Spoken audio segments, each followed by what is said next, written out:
অধ্যায় ১২ রসূলুল্লাহ সাল্লাল্লাহু আলাইহি ওয়াসাল্লামের আংটির বিবরণ। রসূলুল্লাহ সাল্লাল্লাহু আলাইহি ওয়াসাল্লামের আংটিতে আবিসিনীয় পাথর বসানো ছিল। ৬৯ আনাস ইবনে মালিক রাদিয়াল্লাহু আনহু হতে বর্ণিত, তিনি বলেন, নবী সাল্লাল্লাহু আলাইহি ওয়াসাল্লাম রূপার আংটি ব্যবহার করতেন, আর তার আংটিতে আবিসিনীয় পাথর বসানো ছিল। আবু দাউদ নাম্বার 4218। রাসূলুল্লাহ সাল্লাল্লাহু আলাইহি ওয়াসাল্লামের কাছে একটি রৌপ্যের আংটি ছিল। ৭০ ইবনে উমর রাদিয়াল্লাহু আনহু হতে বর্ণিত, তিনি বলেন, নবী সাল্লাল্লাহু আলাইহি ওয়াসাল্লাম একটি রৌপ্যের আংটি তৈরি করেছিলেন। তিনি তা দ্বারা চিঠিপত্রে সিল মারতেন, তবে তিনি সচরাচর তা পরিধান করতেন না। নাসাই নাম্বার 5218, মুসনাদে আহমদ নাম্বার 5366। রসূলুল্লাহ সাল্লাল্লাহু আলাইহি ওয়াসাল্লাম সিল মারার জন্য আংটিটি তৈরি করেছিলেন। ৭১ আনাস ইবনে মালিক রদিয়াল্লাহু আনহু হতে বর্ণিত, তিনি বলেন, রসূলুল্লাহ সাল্লাল্লাহু আলাইহি ওয়াসাল্লাম যখন অনারব রাজাবাদশাদের কাছে দাওয়াতপত্র প্রেরণের সংকল্প বা ইচ্ছা করেন, তখন তাকে জানিয়ে দেয়া হয় যে তারা সিল সারা চিঠি গ্রহণ করে না। তাই তিনি একটি আংটি তৈরি করান। তার হাতের নিচে রাখা আংটিটির ঔজ্জ্বল্য যেন আজও আমার চোখের সামনে ভাসছে। সহিহ মুসলিম নাম্বার 5602, মুসনাদে আবু ইয়ালা নাম্বার 3075। ব্যাখ্যা: রসূলুল্লাহ সাল্লাল্লাহু আলাইহি ওয়াসাল্লাম প্রথমত কোনো আংটি তৈরি করেননি, কিন্তু যখন অবগত হলেন বিভিন্ন রাজাবাদশাগণ সিল মোহর ছাড়া চিঠিপত্রের মূল্যায়ন করেন না, তাই রাসূলুল্লাহ সাল্লাল্লাহু আলাইহি ওয়াসাল্লাম দ্বীনের দাওয়াত দিয়ে চিঠি প্রেরণের জন্য আংটি তৈরি করেন। হাদিস থেকে প্রতীয়মান হয় যে চিঠিপত্রের মাধ্যমে দ্বীনের দাওয়াত দেওয়াও সুন্নাত। সুলাইমান আলাইহিস সালাম সর্বপ্রথম চিঠির মাধ্যমে সাবার রানী বিলকিসকে দাওয়াত দিয়েছিলেন। আংটিটিতে মোহাম্মদুর রাসূলুল্লাহ অঙ্কিত ছিল। ৭২ আনাস ইবনে মালিক রাদিয়াল্লাহু আনহু হতে বর্ণিত, তিনি বলেন, রাসূলুল্লাহ সাল্লাল্লাহু আলাইহি ওয়াসাল্লামের আংটিতে মোহাম্মদুর রাসূলুল্লাহ অঙ্কিত ছিল। মোহাম্মদ এক লাইনে, রাসূল এক লাইনে এবং আল্লাহ এক লাইনে। সহিহ বুখারী নাম্বার 5878, ইবনে হিব্বান নাম্বার 1414। ৭৩ আনাস ইবনে মালিক রাদিয়াল্লাহু আনহু হতে বর্ণিত, তিনি বলেন, নবী সাল্লাল্লাহু আলাইহি ওয়াসাল্লাম পারস্য সম্রাট কিসরা, রোম সম্রাট কায়সার এবং আবিসিনীয় বাদশাহ নাজ্জাশির নিকট ইসলাম গ্রহণের দাওয়াত দিয়ে চিঠি লেখার ইচ্ছা পোষণ করেন। তখন তাকে জানিয়ে দেয়া হল যে তারা সিলমোহর ছাড়া চিঠি গ্রহণ করে না। এরপর রসূলুল্লাহ সাল্লাল্লাহু আলাইহি ওয়াসাল্লাম একটি আংটি তৈরি করান, যার বৃত্তটি ছিল রৌপ্যের, আর তিনি ওই আংটিতে মোহাম্মদুর রাসূলুল্লাহ অঙ্কিত করান।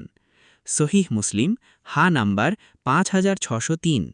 ব্যাখ্যা: রসূলুল্লাহ সাল্লাল্লাহু আলাইহি ওয়াসাল্লাম যেসব বাদশার নামে চিঠি পাঠিয়েছেন, রসূলুল্লাহ সাল্লাল্লাহু আলাইহি ওয়াসাল্লাম যেসব রাজা বাদশাহ ও শাসকদের নামে ইসলামের দাওয়াত দিয়ে চিঠি প্রেরণ করেন, তাদের কয়েকজনের তালিকা নিম্নে দেয়া হল।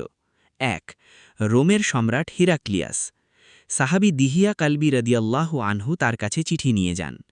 রসূলুল্লাহ সাল্লাল্লাহু আলাইহি ওয়াসাল্লামের নবুয়তের প্রতি তার বিশ্বাস থাকা সত্ত্বেও তিনি ঈমান আনেননি, তবে রসূলুল্লাহ সাল্লাল্লাহু আলাইহি ওয়াসাল্লামের চিঠির কোনো অবমাননাও করেননি। ২ পারস্যের সম্রাট পারভেজ। আবদুল্লাহ ইবনে হুজাফা আস-সাহামী রাদিয়াল্লাহু আনহু তার কাছে চিঠি নিয়ে যান। পাপী পারভেজ রসূলুল্লাহ সাল্লাল্লাহু আলাইহি ওয়াসাল্লামের চিঠি ছিঁড়ে টুকরো টুকরো করে ফেলে। অতঃপর রসূলুল্লাহ সাল্লাল্লাহু আলাইহি ওয়াসাল্লামের বদদুয়ার ফলে তার রাজ্যও ভেঙে টুকরো টুকরো হয়ে যায়। ৩ আবিসিনিয়ার অধিপতি নাজ্জাশী। এই চিঠির বাহক সাহাবী আমর ইবনে উমাইয়া রাদিয়াল্লাহু আনহু। যে নাজ্জাশী হাবশায় মুসলমানদেরকে স্থান দিয়েছিলেন তার নাম আমবাসা। ৬ষ্ঠ হিজরি সনে তিনি ইসলাম গ্রহণ করেন এবং ৯ম হিজরি সনে মারা যান। মদিনায় রসূলুল্লাহ সাল্লাল্লাহু আলাইহি ওয়াসাল্লাম তার গায়েবানা জানাজা আদায় করেন। ৪ মিশরের রাজা মুকাউকিস। তার কাছে চিঠি নিয়ে যান হাতিব ইবনে আবি বালতাআ রাদিয়াল্লাহু আনহু। তিনি ইসলাম কবুল করেননি, তবে রাসূলুল্লাহ সাল্লাল্লাহু আলাইহি ওয়াসাল্লামের নিকট হাদিয়া প্রেরণ করেন। ৫ বাহরাইনের রাজা মুনজির ইবনে সাদি। আলা ইবনে হাজরম রাদিয়াল্লাহু আনহু তার কাছে চিঠি নিয়ে যান। তিনি ইসলাম কবুল করেন এবং ইসলামী খিলাফতের অন্তর্ভুক্ত হয়ে যান। 6 আম্মানের রাজা। সে সময় আম্মানে ছিল দুজন বাদশাহ।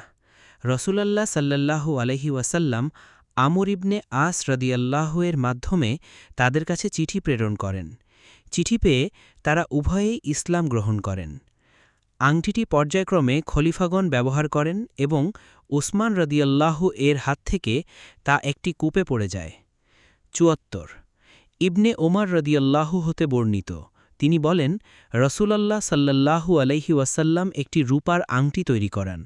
সর্বদা তা তার হাতে থাকত।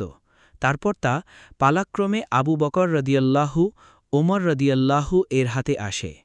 এরপর উসমান রাদিয়াল্লাহু এর হাত থেকে মুয়াইকিবের সাথে লেনদেনের সময় তা আরিস নামক একটি কূপে পড়ে যায়। তাতে মোহাম্মদুর রসুলুল্লাহ অঙ্কিত ছিল। সহি বুখারি হা নাম্বার 5873, সহি মুসলিম হা নাম্বার 5597, মুসনাদে আহমদ হা নাম্বার 4734, সুনানে কুবরা লিন নাসাই হা নাম্বার 7814। ব্যাখ্যা: এই কূপটি মসজিদে কুবার নিকটস্থ একটি খেজুর বাগানে অবস্থিত ছিল। সিরীয় ভাষায় আরিস অর্থ কৃষক। আরিস নামক একজন ইয়াহুদীর নাম অনুপাতে ওই কূপের নামকরণ করা হয়েছিল বীরে আরিস বা আরিসের কূপ। বীরু আরিস। বাবু মা জা আফি আন্নান নবিয়্যা কানা ইয়াতাখাত্তামু ফি ইয়ামিনিহি।